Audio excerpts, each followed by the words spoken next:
Bună ziua sau bună seara, stimați videospectatori, stimați și preiubiți frați și surori în credința creștină. Sunt general de brigadă în retragere Bartolomeu Constantin Săvoiu, marele maestru al Marii Logi Naționale Române, 1880. Doresc să mă adresez dumneavoastră în această zi de mare sărbătoare, ziua Sfântului Andrei, și în ajunul sărbătorii naționale, 1 decembrie, sărbătoarea națională a României. Dar înainte de toate, o explica și o fac de fiecare dată, pentru că încă există foarte multă, zic eu, ignoranță și necunoaștere. Deci sunt mare maestru în Marii Logi Naționale Române, 1880, cum numele îl indică, a fost fondată în secolul XIX, în 1880, avem exact 142 de ani, suntem cea mai veche obediență, continuatoare acestei vechi tradiții milenare, ca ziditori și seculare, ca ziditori speculativi. Pentru că foarte mulți îmi pun întrebarea ce sunt masonii, stimați telespectatori, frați și surori în credința noastră creștină. Înseamnă zidari. Mason în franceză, muratori în italiană, mauerai în limba germană, iar în limba sârbă, pentru că avem conventul nostru săptămâna viitoare, zidari, zvobodi zidari. E bine, acest zidar care a construit toate minunățiile lumii, tot în jurul nostru este construcție. În afară de deșert, tot e o construcție. E bine, la un moment dat, din zidari operativi s-au transformat, venind în jurul lor, care ofițeri, care prelați, care târgoveți, și s-au transformat în acest zidar speculativ, care nu mai construiesc cu mâinile lor aceste edificii care ne înconjoară, dar construiesc în primul rând templul lui sufletesc. E bine, acum avem tot timpul construcții, continuă această profesie, fără de care nu se poate, a patra profesia lumii, după cum știți foarte bine.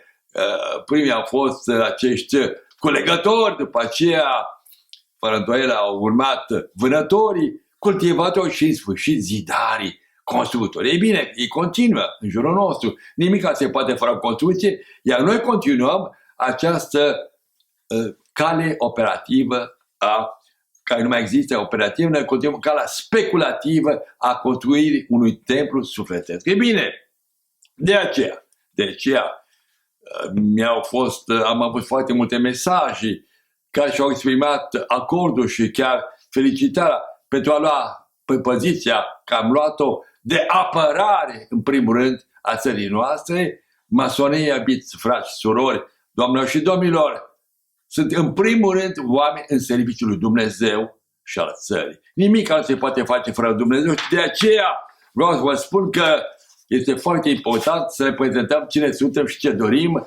Eu am 46 de ani de inițiere masonică în Marea Lojă a Franței și continuă această luptă cât Dumnezeu atotputernic, mare arhitect al Universului este Dumnezeu. Această putere de nedescris, inefabilă, dar care este cea care crea totul. Chiar acest Big Bang pentru materialiști, nu există Dumnezeu, este Big Bang-ul, dar cine a creat Big Bang-ul? Spunea chiar Einstein, what is behind the Big Bang? Ce e în spatele acestui Big Bang, această putere, Dumnezeu, God, n-are importanță, Dieu.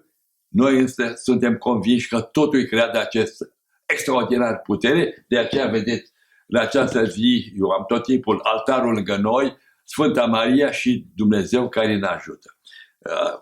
Cu atât mai mult voi vorbi, pentru că trăim într-o lume a dezinformării. Nu vă spun sincer, nici nu mă mai uit la canalele românești, mă uit la cele străine, pentru a vedea informațiile în limba engleză, sau italiană sau franceză, pentru că, uitați-vă, doamnelor și domnilor, în fiecare seară avem același obișnuită talk show.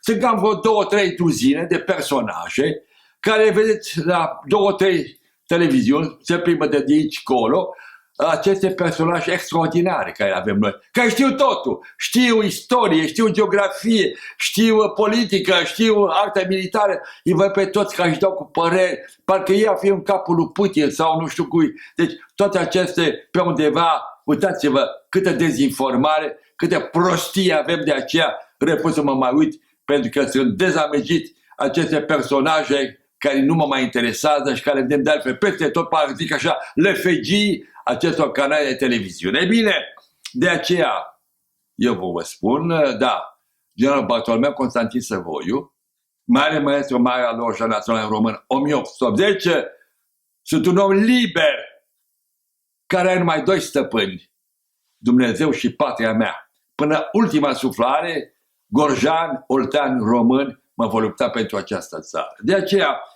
vreau în primul rând să vă fac o prezentare, câteva subiecte importante pentru viața noastră românească și internațională și după aceea voi vorbi de principal această mare sărbătoare a Sfântului Andrei și de Ziua Națională. Voi începe cu un document extraordinar care a apărut în ianuarie, noi l-am văzut de puține vreme. Este vorba de un document al unui foarte important grup, Rand Corporation. Rand Corporation e o societate americană care, țineți-vă bine, doamnă și domnul, un think tank, se spune în engleză, are nici mai puțin de 1850 de colaboratori și cu un buget de 380 de milioane de dolari. E bine, acest think tank, acest, să zic așa, tank de gândire, elaborează documente, strategii pentru administrația americană, de la CIA, la FBI, la președintele guvernului american. Și acest document e un document extraordinar. Despre ce este vorba? E bine, este vorba despre un document intitulat, atenție, Slăbirea Germaniei, consolidarea Statelor Unite. Acest document face nici mai puțin istoria și dă sfaturi cum trebuie desfășurată această politică americană pentru supremație. Și această politică urma în primul rând slăbirea Europei și în Europa în primul rând slăbirea Germaniei. Cum? Prin ațițarea conflictului care a început deja în 2014 între Ucraina și Rusia. Ei spun de foarte clar, dacă numai țările europene legate de angajamente UE și NATO ne pot oferi aceasta fără costuri militare și semnificativ pentru noi. Și spune, slăbirea Germaniei este folosul Americii. Mai mult, ce spune acest document? Atragerea Rusiei într-un război cu Ucraina. E bine, cum? Prin ațețarea unei politici germane contra Rusiei și ațețarea Ucrainei prin măsuri foarte dure în regiunea Donetsk, Lugansk și cele la granița cu Rusia. Și mai ales, foarte interesant, prin ațețarea unui partid. Un partid, așa zis, ecologist, cu doi pioni, faimoasa ministru de externe, doamna faimoasa Baerbock și un alt ayatollah, ministrul mediului Robert Habeck.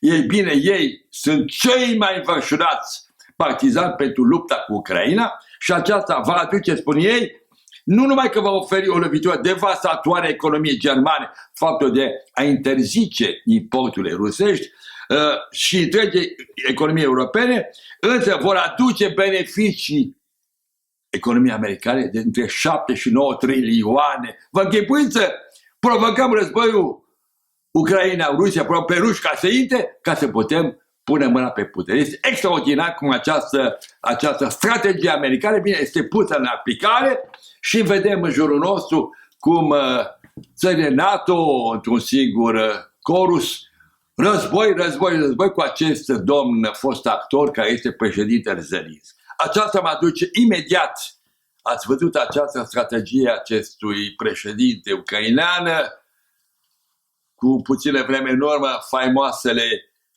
nu se știe, rachete sau obuze care au căzut, care au fost, bineînțeles, ucrainene și care cu orice preț doreau să spună acest președinte ucrainean că erau rusești pentru a ațeța un război.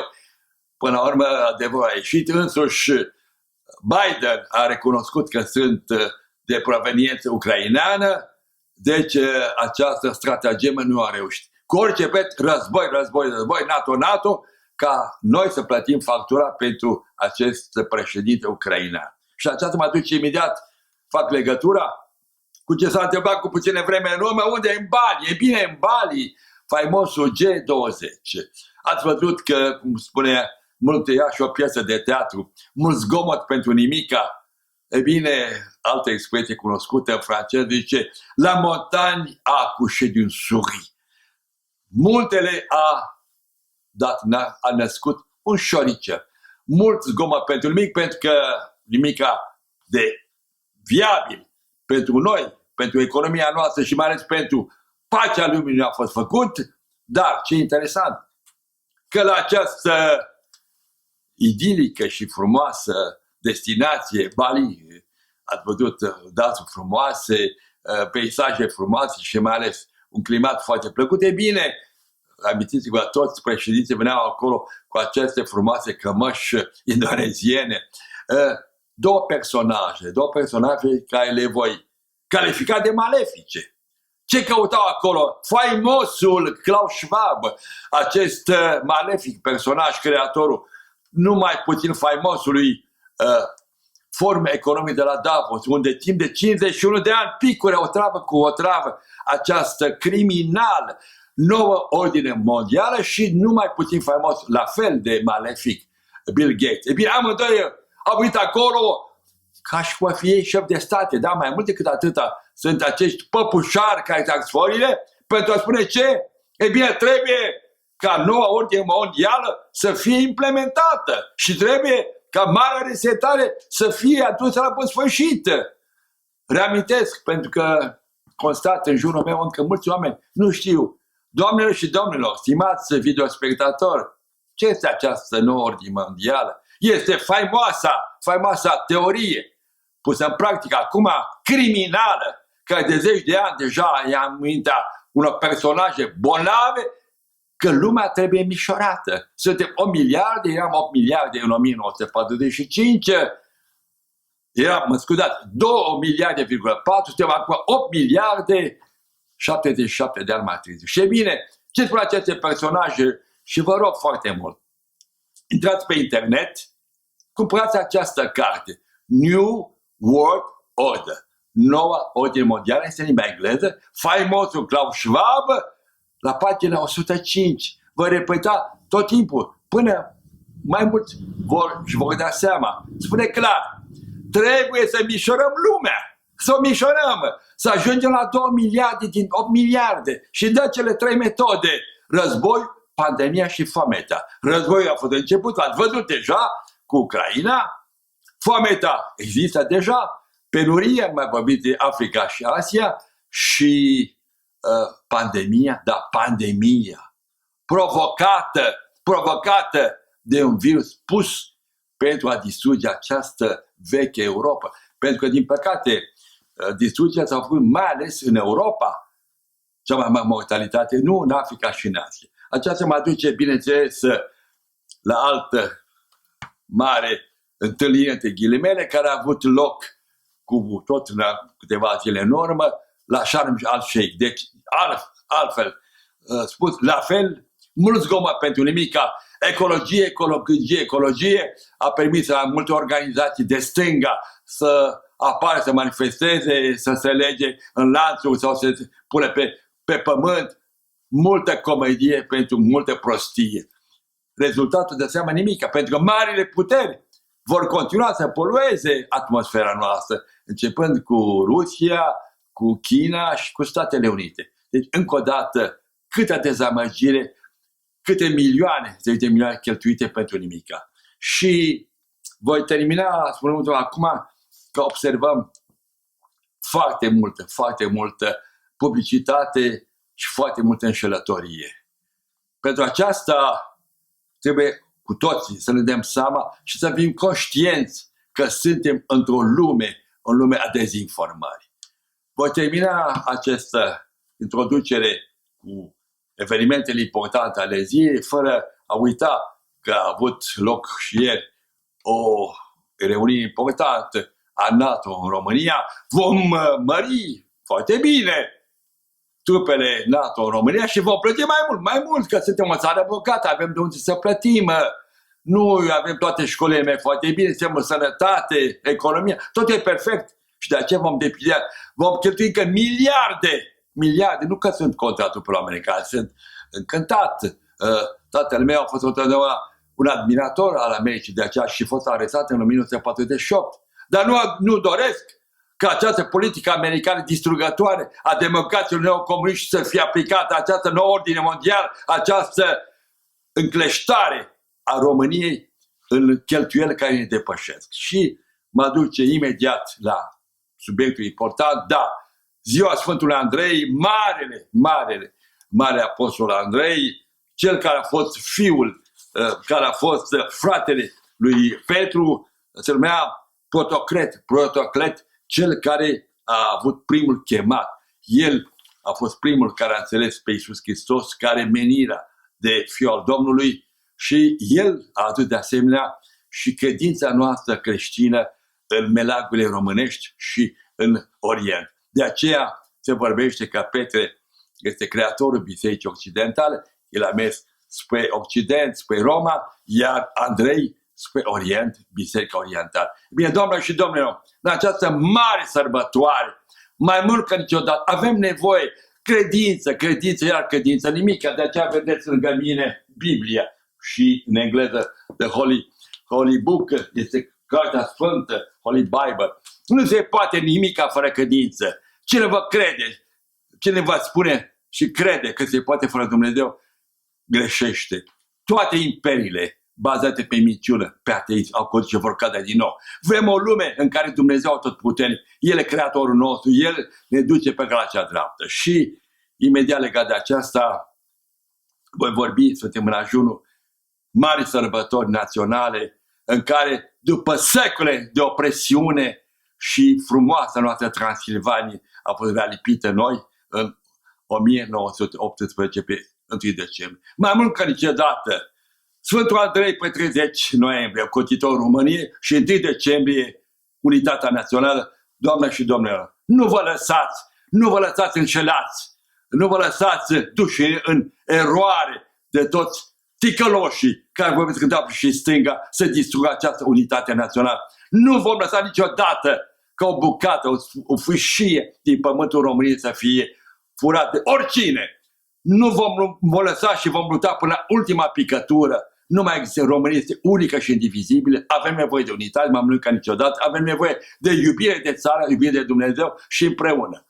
Vă spun tuturor, la mulți ani de Sfântul Andrei, la mulți ani de Ziua Națională, trăiască România, Dumnezeu Atotputernic, vă mulțumesc pe foarte curând și cei care doresc să mi se adreseze, puteți să-mi trimiteți mesaje de încurajare sau de adeziune la e-mailul meu bcs180245@gmail.com. Repet încă o dată, bcs Bartolomeu Constantin Săvoi 180245@gmail.com. Vă mulțumesc, la mulți ani, trăiască România!